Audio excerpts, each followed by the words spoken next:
for space travel, to travel to other worlds. Until recently, this seemed to be an impossibility. But great new discoveries have brought us to the threshold of a new frontier, the frontier of interplanetary space. In this Tomorrowland series, we are combining the tools of our trade with the knowledge of the scientists to give a factual picture of the latest plans for man's newest adventure.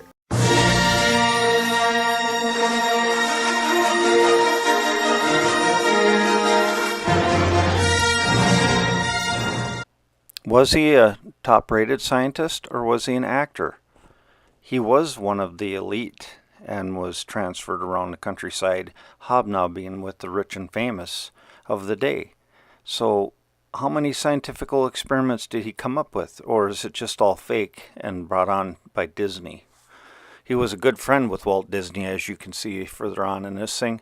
I had a lot of faith in what the Bible verse said there on his tombstone when I first started looking into it, and thought pretty highly of the man. But then when you come across an article like this and understand where he really come from, everybody puts their trust in NASA and Disney and what they showed in their videos or movies back in the day, and believe this world is a ball earth. Everybody puts their trust in what they can see in the night sky with their own eyes, but if you look at it and think about it, the vault you see of the heavens curves around what you can see or perceive in your perspective. If you move 2,000 miles over, it shifts your perspective. This is what I mean. Where you're standing is your celestial sphere you can see.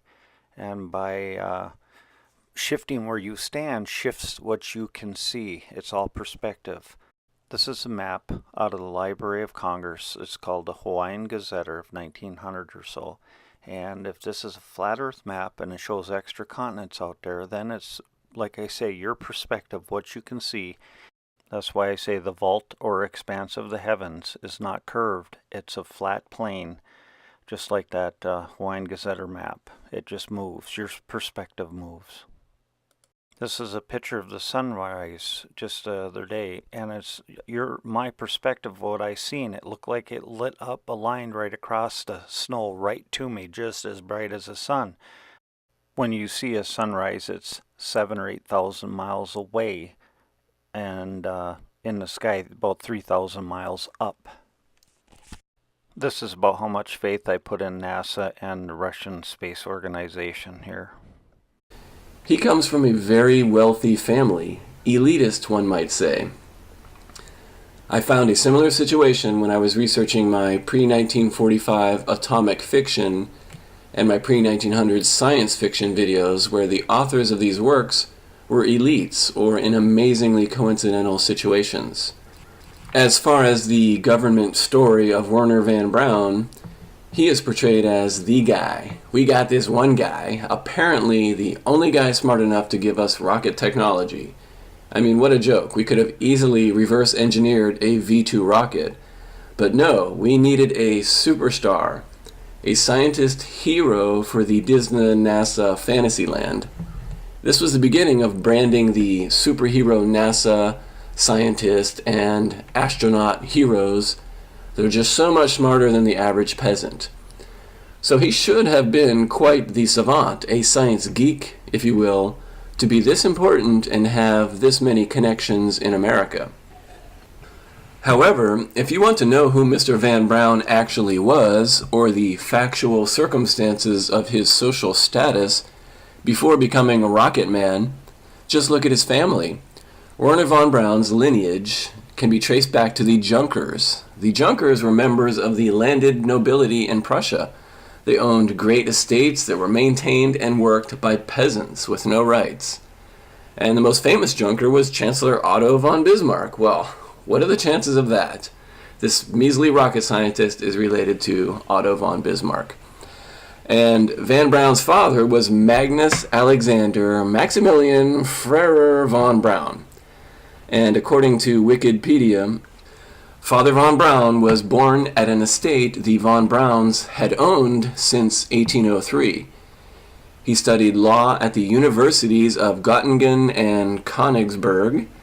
He held many prominent positions, such as district chief executive in 1911, office with the Department of the Interior in 1915, the first chief press officer for the Reich Chancellery in 1917, then later the head of the political department of the military administration of Vilnius.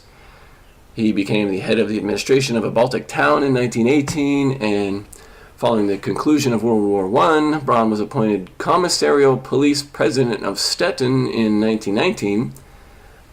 Braun then worked again at the Department of the Interior and became the president of the Governorate of Gumbinnen. In 1930, he became the vice president of the Association of Agricultural Cooperatives, and the Junkers were big into land and agricultural monopolies, so that's not surprising. And to top it off, in 1932, he was appointed Germany's Minister of Nutrition and Agriculture. There's a lot more information available, but the point is that he was a cabinet minister, for goodness sake. So his son, Werner von Braun, was not some random savant geek scientist. He was a privileged elitist with connections. He seems to be a good actor too, the way he helped sell the idea of space in Disney's Fantasyland propaganda shows, which earned him the superhero name of Rocket Man. And this also reminds me of Admiral Byrd, who a lot of flat earthers used to cite, but he had the magical and amazing connections with all of the elites, so there's nothing new here, folks. Mr. Van Braun's career is amazing. First, he is a wealthy, rich boy working as a Nazi scientist, living the Nazi high life. Then there is a brutal and devastating war with the US and Britain, with massive losses of life in Germany. After Germany is defeated, he magically gets drafted by the US in Operation Paperclip, and as luck would have it, this supposed refugee Nazi scientist magically gets to meet President Eisenhower before ever even doing anything. I mean, to get FaceTime with an American president, you must be some kind of super scientist. But he doesn't stop there. This man of fortune becomes best friends with JFK. This is the luckiest guy ever. Friends with the Nazi regime, and just a few years later, he is best buddies with the American elites. Here he is with his new best friend, President Kennedy, riding in cars together, flying in John K's helicopter, playing with toy rockets and pointing at the sky, touring blimp factories, posing for photos with slick hairdos. Oh wow, this scientist even gets to meet future President Ford. This is the luckiest refugee ever.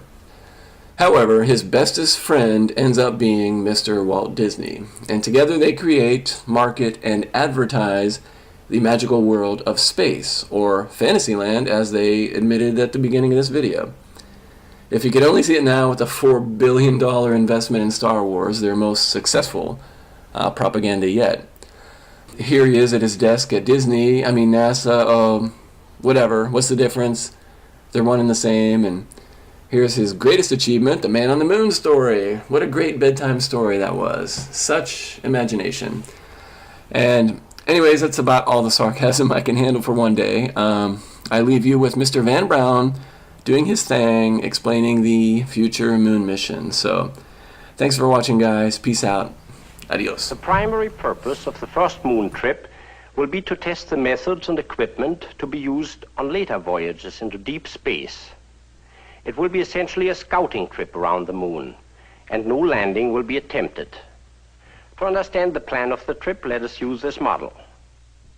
Here is the Earth with the moon circling around it. Since the first half of the trip will take 5 days, we must aim the ship well ahead of the moon, so that they both arrive at about the same point in space at the same time. Here we have a scale drawing of the Earth, with the moon 240,000 miles away. This is the elliptical path which our rocket ship will follow, going out and coming back. For the rocket to leave the orbit of the space station, its speed will have to be increased by firing the rocket for a brief period of 10 minutes. The ship will then coast for 5 days. The Earth's gravity begins to slow the rocket down until 121 hours later, at a point within 60 miles of the moon's surface, it will begin to fall back toward the Earth. Gradually picking up speed, it will take another 5 days to coast back to the space station. Fantasyland, the happiest kingdom of them all. presenting this week.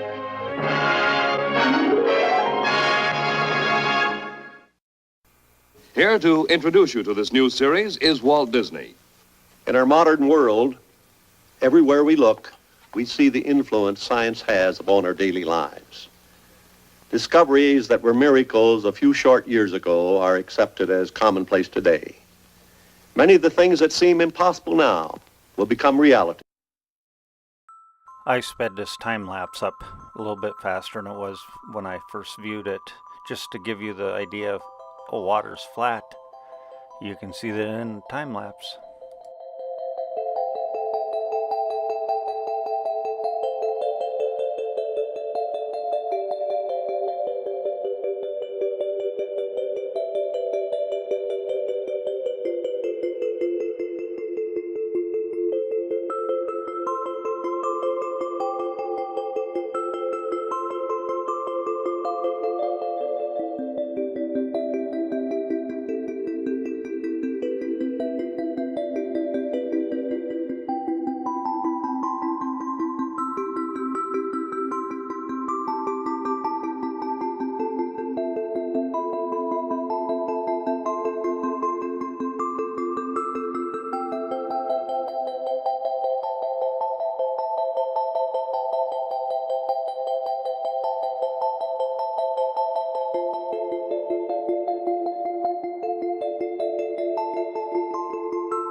Jaron sent me this particular video, which we're about to watch, just before the show, and I about fell off my chair when I saw this. You know, talk about science going backwards and the fraud of science.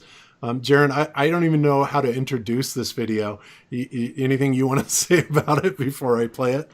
No, somebody sent it to me on Skype and said, "Did you hear this before? That the walls of the LEM were 2 sheets of foil thin?" And I was like, "What?" And so I watched it, and yeah, I immediately sent it to you because I couldn't believe what he found. But this is great. I can't either. So you guys listen up to this. You're not going to believe it. Good engineering. and mind you, before I play this, I want to remind everybody that we're talking about a 10 to the negative 17th torr vacuum, right?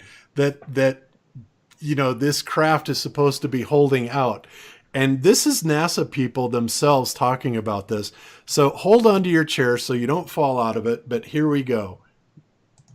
I'm going to play a clip about the construction of the LEM. Hold on a second. The skin on the crew cabin was very thin, and that was all done because of weight savings. Weight was a very critical item that always had to be considered in anything that you did. If you really took your finger and poked hard at it, you could poke right through the outer skin of the spacecraft. It was about the thickness of 2 layers of aluminum foil. But it's the kind of thing that you were reasonably cautious that you didn't jab any pointed objects through. Okay, hold on, one more. The skin, the aluminum alloy skin of the crew compartment was about 12 thousandths of an inch thick. That's equivalent to about 3 layers of Reynolds wrap that you would use in the kitchen. They're trying to tell us that those guys spent 3 days in this little capsule with no climate control at all. Let's kind of summarize this. This is a lot of information. Okay. Yeah. So there you have it. Direct from NASA themselves. They had to be really careful. They'd poke a hole right through the couple of sheets of aluminum foil and Reynolds wrap of the LEM. Don't you just love how they said they had to keep weight in mind? That was a big concern. Number one priority was weight.